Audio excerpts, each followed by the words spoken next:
দর্শক, গেল ৫ বছর থেকে চট্টগ্রাম নগরের বহদ্দারহাট থেকে খতিবের হাট সড়কের বেহাল অবস্থা। গেল ৬ মাস ধরে বন্ধ যান চলাচল। এর বিষয়ে বিস্তারিত জানাতে আমাদের সাথে যুক্ত হচ্ছেন সহকর্মী আকরাম হোসাইন। আকরাম, সড়কের এমন অবস্থা কেন, আর কি বলছেন দায়িত্বপ্রাপ্ত সংস্থাগুলো?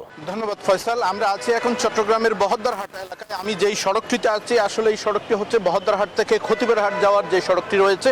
এই ব্যস্ততম সড়কটি আসলে দীর্ঘ ৫ বছরের অধিক সময় ধরে কিন্তু এই সড়কের বেহাল অবস্থা। যান চলাচলে বেশ ভোগান্তি পোহাতে হয়েছে এই এলাকায় যারা বসবাস করেন, এই সড়ক দিয়ে যারা চলাচল করেন। আপনি দেখতে পাচ্ছেন এই এলাকার কর্মমুখী মানুষগুলো যখন কর্ম শেষে তাদের নিজের কর্মস্থল থেকে বাসায় যাচ্ছিলেন, তারা সবাই কিন্তু পায়ে হেঁটে এই সড়ক দিয়ে তাদের গন্তব্যে পৌঁছাচ্ছেন, তাদের বাড়িতে পৌঁছাচ্ছেন।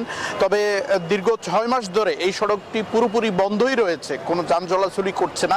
কারণ এই সড়কে বেশ কয়েকটা কালভার্ট আছে, যেই কালভার্টগুলো আসলে জলাবদ্ধতা নিরসন প্রকল্পের কাজের জন্য ভেঙে ফেলা হয়েছে এবং ইতিমধ্যে একটা কালভার্ট প্রায় পুরোপুরি নির্মিত হয়েছে, এখনো যান চলাচল স্বাভাবিক হয়নি। আরেকটি কালভার্টের কাজ চলমান রয়েছে।